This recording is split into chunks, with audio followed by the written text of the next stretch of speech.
Hi, this is Kevin, and welcome to my tutorial on how to create an Anaconda virtual environment for our Jupyter notebook assignment. And this particular recording is the Windows version. I'm using Windows 10. I'm recording this in the fall of 2021, and I just updated my copy of Windows 10. I'm using a virtual machine on my Mac, but this is a completely up-to-date copy of Windows 10. So, uh, what do we use in our class to create virtual environments for Python projects that we're going to do? Well, we use Anaconda, and in particular, Anaconda Navigator. So I'm going to go down to the task bar at the bottom where I have an icon for that and click on Anaconda Navigator. And it takes a little while to fire up. And here it is. So the primary task that we're going to be doing is we're going to be creating a custom virtual environment for our assignment. Okay, and that's the best practice because it's recommended that for a particular project that you're doing, it might include a single Jupyter notebook or two or three or 10, but it's a related group of notebooks. We're going to create a custom virtual environment that has all the package, all these requirements, as I call them, loaded into the virtual environment. And we're going to document that. Okay. Now, before we do that, let's just explore if we didn't want to do that and we just wanted to fire up a Jupyter notebook quickly and weren't too worried about what all the packages were because we just wanted to do something kind of quick and dirty. Okay. Is it possible for us to launch a Jupyter notebook quickly? And if you have Anaconda Navigator, it is. You land on this splash screen, and there are all these little panels, and there's a panel for Jupyter Notebook. And all you have to do is go down to the bottom of it and click Launch. Okay. And it is going to launch the Jupyter Notebook server. Okay, and it's going to open your browser. Now, I think we got the Edge browser because that just happens to be the default on this machine at this point. Okay, and if we wanted to create a new notebook, we could come over here to the right at the top and click on New and Python 3. And we would get a notebook. Okay, and while we're here, let's just kind of explore the easy things to do with a notebook. One is it comes up as untitled. Okay, let's click on that. It asks us for a new name, and I think I already have one on this machine called test. So let's call this Jupyter Notebook Test 2. And the format that I'm using for this is the typical one that I use for files, which is this snake case, kind of inspired by Python. So all lowercase words separated by underscores. And then I'm going to click the rename button. And you can see we've renamed it. Okay. And there are two basic kinds of cells in a notebook. One holds code. Okay, so we have a single cell, and if we click on it, it turns green. Okay, and what kind of a cell is it? Well, I happen to know, by the way, it's appearing at present that it's a code cell, but I could look up at the drop down up here and you can see it's code. And what other options have I got? Well, the only ones that we're going to be interested in are code and markdown. So this one's a code cell. And I can put whatever Python code I want because this is a Python notebook. And so let's do the classic uh, print. Instead of hello world, we'll print goodbye cruel world. So we'll just type in print parens apostrophes uh, goodbye comma cruel world period. And how do we execute the cell? Well, we hold down the shift key and we press enter, and it executes the cell, and we see the output right below it. Well, that's good. Okay. Well, what other cell kind of cell can we have? Well, we can have a markdown cell, and you can see that when I executed the only cell that I had, I automatically got a new cell below it. It's typical behavior. And let's go up to the drop down and choose Markdown. Okay, if we click on that, we're in the cell again. And I happen to know that an easy Markdown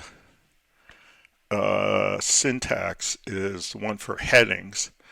And if I just use a single pound sign and then a space, and then I type some text, like this is a markdown heading,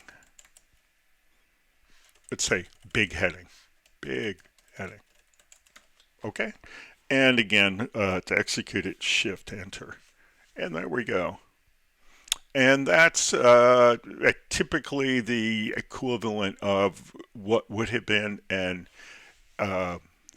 H1 heading element in an HTML page.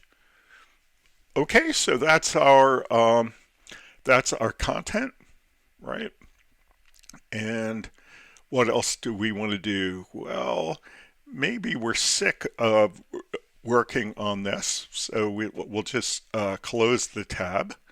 Even if we close that tab, if we go down in the file system, we can see that it's there, Jupyter Notebook Test 2, and the extension is .ipynb.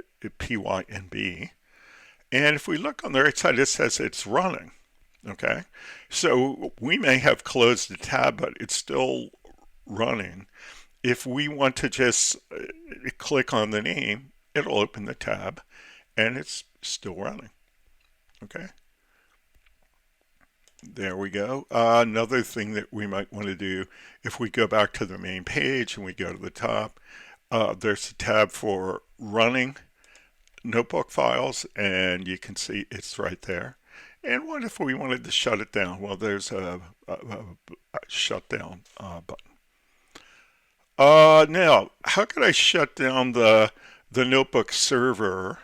Well, normally when you start a notebook server, you have a command line window, and I can't find my command line window. I can find down here in the taskbar, I can see that I've got the browser, right? I can see that I've got Anaconda Navigator, but I don't have any kind of command line window down here. So you can't stop it in the command line window in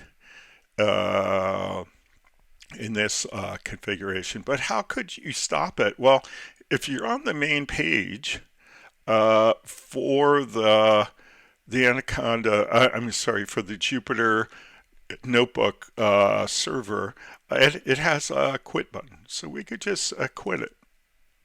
And it tells us to quit. And we can close the browser, and that's it. Oh, okay, so that would be sort of a quickie way to get a notebook. Um, does the environment have all the packages that we're interested in? Well, we're not sure. Okay, but that's an easy way to do it, and that's something that you'll see in web tutorials all the time for notebooks. So, all right, what if we're going to do it our way, the way we do it in our course? Well, we're going to create a specific virtual environment that has the things that we need. Okay, go over to the left panel and click on environments, and we'll see what we have here. And here I've only got three. So I want to go down to the bottom of the middle panel and click on the icon for create. And what are we going to call this? Well, in our course, we name these virtual environments E4 underscore and then the name. And we're going to call this E4 Jupyter notebook assignment, because that's what we're working on now. Jupyter with a Y notebook assignment. Okay, and it's going to give us Python 3.8, which is the default in this version of Anaconda that I have installed here. That's fine. And let's click the create button. And if we look down at the bottom of this panel on the right, you can see where it is creating and storing the virtual environment. Okay.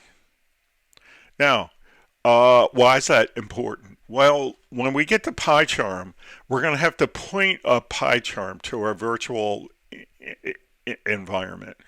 Okay, and if we have forgotten where it is, that's going to be hard to do.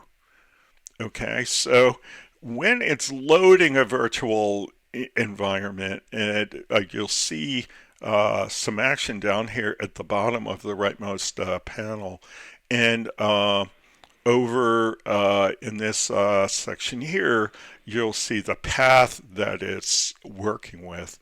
What if you missed that?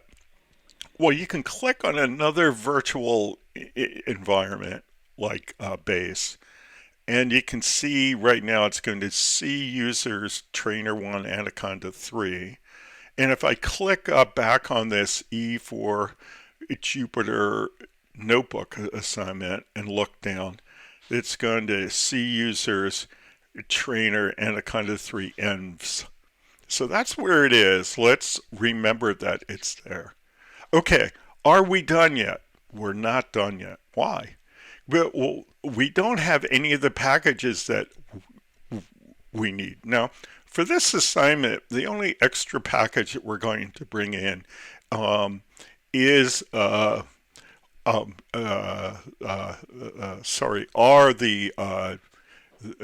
Jupyter packages for the notebooks. Okay, here's how we're going to do that. Let's go up to the top of the right panel and choose the drop down for not installed.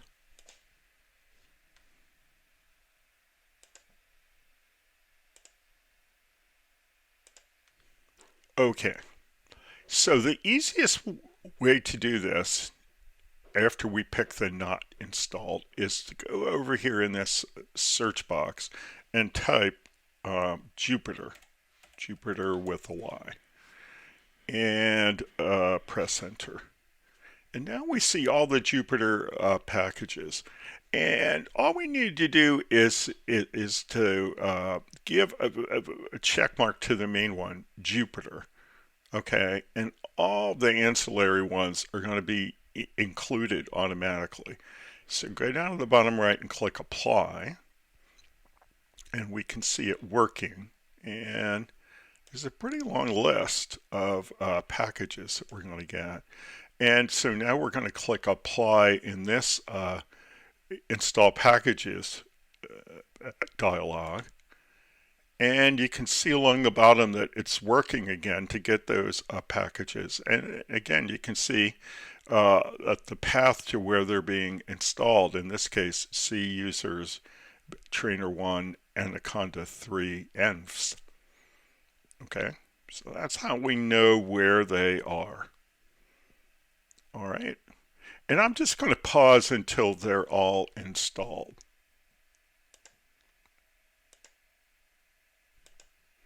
And as usual, as soon as I paused it, they were installed. Good. All right. So go back up to the top where we put Jupyter in the search box and click on the X to clear that. And then go over to the left and change the drop down to installed. And let's roll down and look at the packages, and they're in alphabetical order, and we can see that we not only have the main Jupyter package, but a lot of the ancillary ones. Jupyter Client, Jupyter Console, Jupyter Core, that's everything that we're going to need for Jupyter. Okay, now for this assignment, this is all we need, okay? But most people who are using Jupyter notebooks are using it for data science kinds of things. Okay, so what other kinds of packages might we be including for those? Uh, Pandas, NumPy, Matplotlib, Seaborn, all those kinds of things. Okay, so how will you know which ones to include? Well, whatever class you're taking, where you're learning how to do this data science stuff and to work with the packages, well, you're going to learn what packages you need to include in your environment. And again, the best practice is to create one environment per project. And again, one project could involve a lot of, a whole family of notebooks, or it could be just one. But for the assignment that we're doing, we just need Python and Jupyter, and we've got them both right here. And also, we know where the virtual environment is. Okay, so we're ready to go. Now, could we start up this virtual environment right from Anaconda Navigator? Yeah, we could. Okay, if we just go over to the middle panel here and we find the entry for our virtual environment, click the triangle icon and just pick, well, I bet if you pick open with Jupyter Notebook, you would get everything, right? It would fire up everything the way the more integrated version did. But what if you wanted to see the command line prompt? Well, just pick Open Terminal. Okay, and here we are. We have a command line window. Okay, we have a prompt, and we can tell by the parens over on the left side that we have our Conda virtual environment activated because it says E for Jupyter Notebook assignment. Okay, so how do we fire up the notebook server?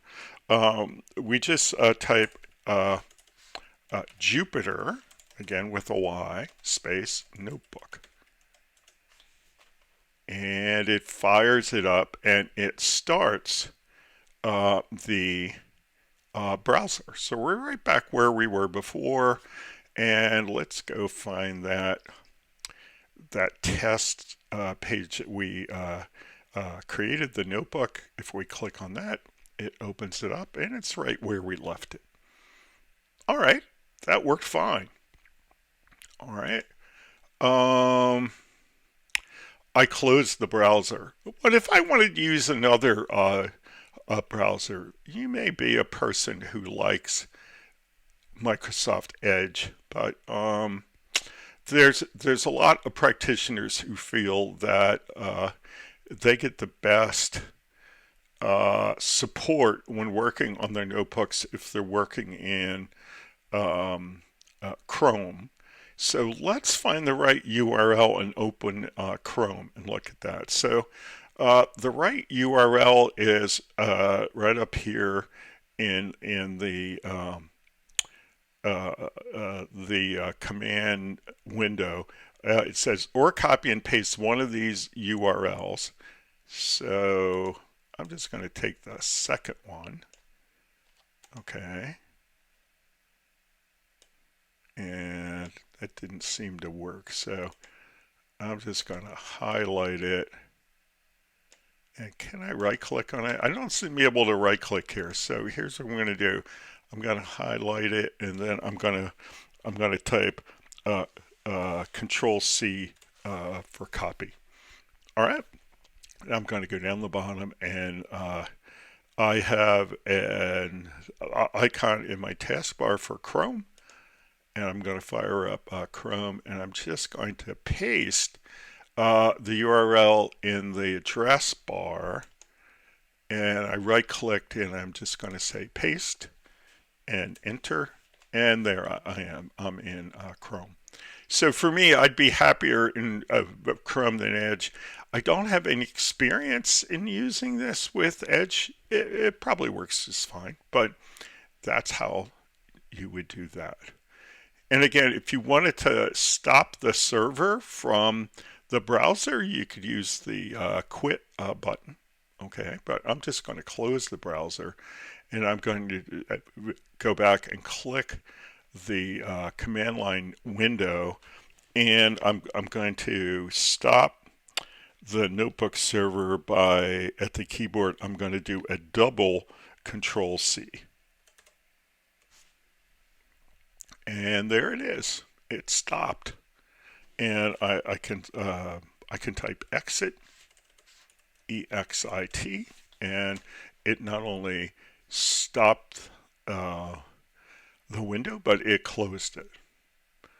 Okay, is there any other way that we would start this? Yeah, there is one other way that you might want to start this in Windows. So let me show you that. All right, so I'm going to close my copy of Anaconda Navigator. So we would want to start a command prompt window. And if you've installed Anaconda on Windows, you should have a you should be able to go down to the bottom left to start. Okay, and then in this table of contents, under A, you've got this Anaconda 364-bit. Click on the little caret to expand that. And then there are two different versions of the command, the prompt. There's one that's PowerShell, and we're not using PowerShell. So we want Anaconda prompt. So we pick that.